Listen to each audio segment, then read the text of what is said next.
व्यक्ति में कितना भी ज्ञान आ जाए उसे घमंड नहीं करना चाहिए। साथ ही दूसरों के प्रति बुरे भाव नहीं रखने चाहिए। इस कहानी बैल और गधा short moral story in Hindi में यही बताया गया है। एक समय की बात है। काशी में कई वर्ष साथ रहकर दो पंडितों ने धर्म और शास्त्रों का अध्ययन किया। शिक्षा पूरी होने के बाद दोनों विद्वान अपने अपने गांव की ओर चल पड़े। तब यातायात के साधन तो थे नहीं, लोगों को एक स्थान से दूसरे स्थान तक जाने में कई कई दिन लग जाते थे। लोग दिन में चलते थे और रात में विश्राम करते थे। ये दोनों पंडित भी ऐसा ही कर रहे थे। एक बार दोनों नगर के सबसे धनी व्यक्ति के यहाँ ठहरे। उसने उनके रहने की व्यवस्था की और फिर अपने लोगों से कहा कि दोनों महानुभावों के भोजन का भी बंदोबस्त किया जाए। इसी बीच समय पाकर धनी व्यक्ति दोनों के पास पहुंचा और उनसे चर्चा करने लगा। धनी व्यक्ति अनुभवी था। वह जान गया था कि दोनों पंडितों में बहुत ज्यादा घमंड है, साथ ही दोनों एक दूसरे को मूर्ख समझते हैं। उन्होंने दोनों से अलग अलग बात करके एक दूसरे के बारे में भी पूछा।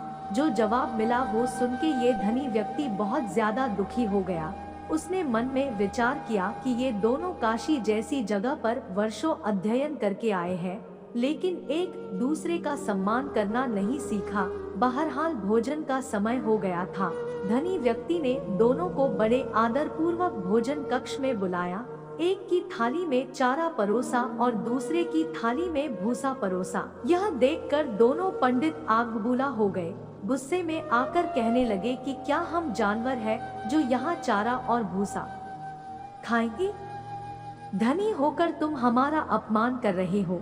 यह लक्ष्मी द्वारा सरस्वती का अपमान है। इस पर उन्होंने बड़े ही शांति से जवाब दिया, एक को थाली में चारा और दूसरे को भूसा परोसा गया है, इसमें मेरा कोई कसूर नहीं है।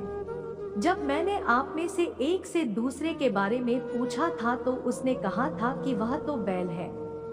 वहीं दूसरे से पहले के बारे में पूछा था तो उसने कहा था कि वह गधा है। आप दोनों ने ही एक दूसरे को बैल और गधा बताया, तो मैंने उसी हिसाब से चारा और भूसा थाली में परोस दिया। इतना सुनते ही दोनों ज्ञानियों की आंखें खुल चुकी थी। उन्हें अपनी गलती का एहसास हो गया था। उन्होंने उनसे क्षमा मांगी। एक दूसरे के प्रति ऐसी सोच रखने के लिए खेद भी जताया। मोरल: व्यक्ति में कितना भी ज्ञान आ जाए उसे घमंड नहीं करना चाहिए। साथ ही दूसरों के प्रति बुरे भाव नहीं रखने चाहिए। अगर आपको हमारी स्टोरी बैल और गधा short moral story in Hindi अच्छी लगी हो तो अपने दोस्तों के साथ भी शेयर कीजिए और कमेंट में जरूर बताइए कि कैसी लगी हमारी स्टोरीज।